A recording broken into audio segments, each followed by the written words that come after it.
আমি 2টা মিনিট সময় নিব মাননীয় প্রধানমন্ত্রী।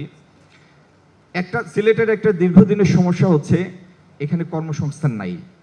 কর্মসংস্থানের অভাবের কারণেই ছেলেমেয়েরা ইউনিভার্সিটি যারা গ্র্যাজুয়েট হয়তো হয়, যারা ওই পর্যন্ত যায় না, প্রত্যেকটা ইনকাম সেগমেন্টের লোকেরই একটা চেষ্টা থাকে সাবালক বয়সে পৌঁছা মাত্র দেশ ছেড়ে বাইরে চলে যাওয়ার। এখানে কোনো ম্যানুফ্যাকচারিং হাব নাই, দীর্ঘদিনের সমস্যা। আমরা ইনশাল্লাহ এই সরকারের অধীনে নীতি সহায়তা দিব এবং প্রবাসী এবং দেশি বিদেশি ইনভেস্টমেন্ট নিয়ে আসব। ইনশাল্লাহ সিলেট এই সরকারের সময়ে একটা ম্যানুফ্যাকচারিং হাব হিসাবে আবির্ভূত হবে।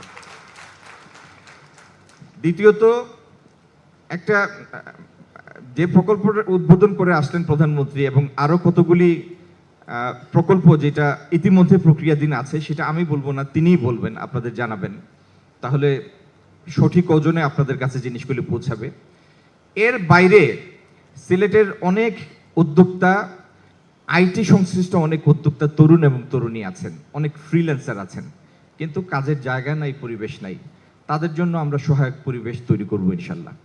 আর সিলেট থেকে যে পণ্যগুলি উৎপাদন হবে সেগুলি যেন সকালে ট্রেনে, কার্গো ট্রেনে কন্টেইনার তুলে 4 ঘন্টার মাথায় চিটাগং পৌঁছে বিকালে জাহাজ স্টাফিং করতে পারে, সেই এনভায়রনমেন্ট, সেই লজিস্টিক সাপোর্ট আমরা তৈরি করবো আগামী দিন ইনশাল্লাহ।